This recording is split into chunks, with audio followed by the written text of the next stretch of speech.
A few weeks ago, when I was eyeing the new SteelSeries mousepads, I thought to myself, I really hope SteelSeries is gonna catch up with the mice too. But now I stumbled upon the new SteelSeries Rival 3 Wireless Gen 2, so filled with hope I ordered one, and looking at what came, I really think SteelSeries are just joking. I bought it for 55 euros, so my essential expectations were updated internals and drastically lowered weight. Unfortunately, none of it happened. What came was a small box with almost identical mouse to the previous one, but in a new colorway, 2 AAA batteries, and a USB receiver. Immediately, the first disappointment set in, because SteelSeries doesn't even provide an extension cable for the receiver with their 55 euro mouse. So,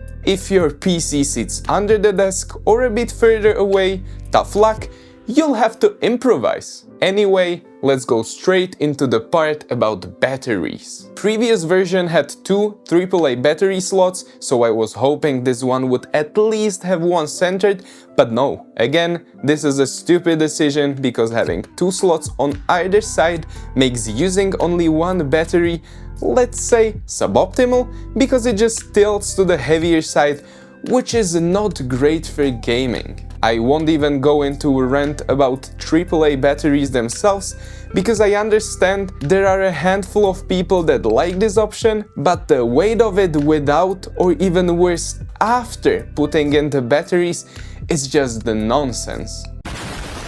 Hey, just see it for yourself.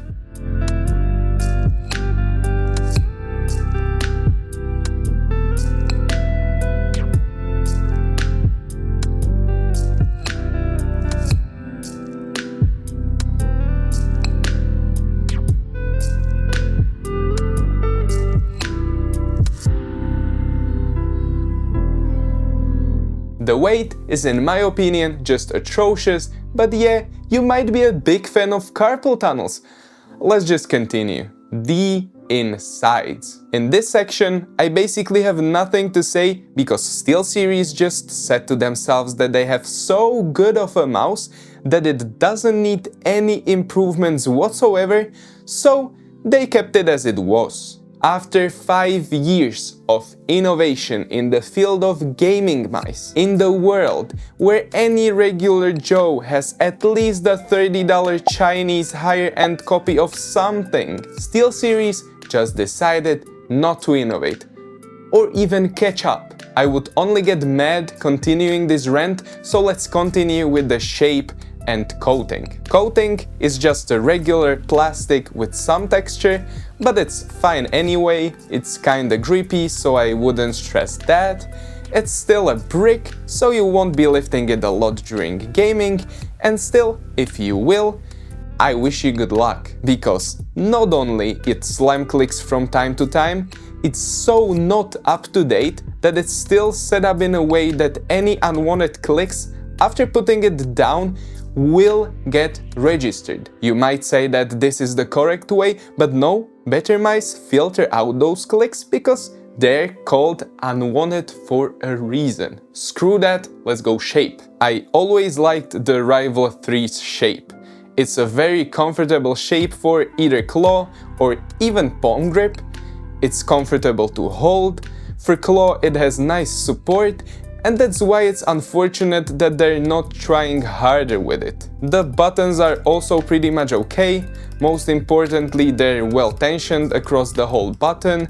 They're somewhat light and easily spammable, with almost no pre and post travel.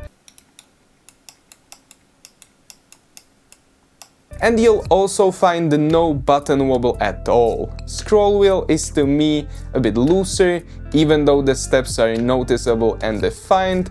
The transitions between them are a bit too easy, too light, but clicking it is good.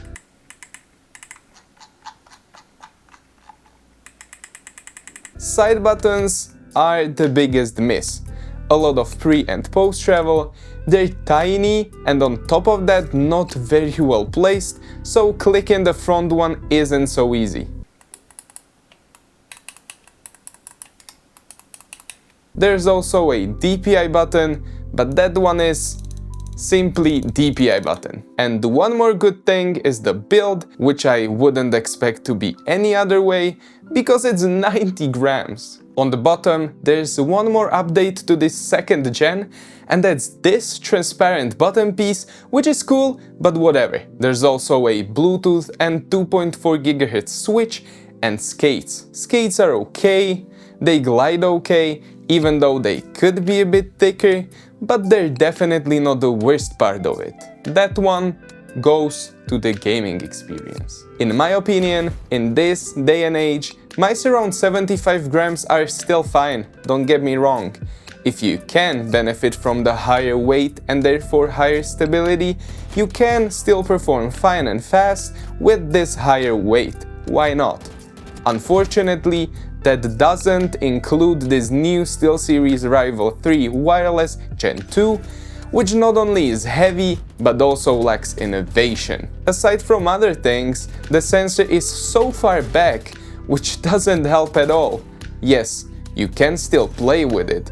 You can also play with almost any other mouse these days, because during the 5-year period, which is the time it took them to release the second gen, we moved so much further. It was doable. It wasn't enjoyable with the high weight, and sometimes it was also losing connection because of the missing receiver extension cable, but it was doable. However, when I'm buying a €55 mouse, I'm not going for doable after the first few hours of gameplay. It's just not fun to own. Software is also the regular SteelSeries GG, in which you can set up some of the essentials, because thanks to the old tech, you can't even set up, for example, lift-off distance. Honestly, I wouldn't buy this mouse.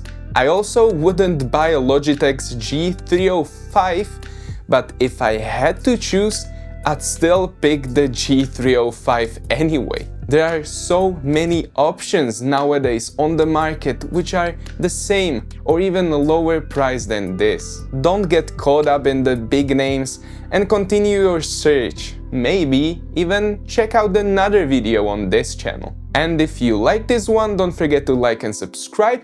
You should probably check out this one, and I'll see you again next Friday. Bye!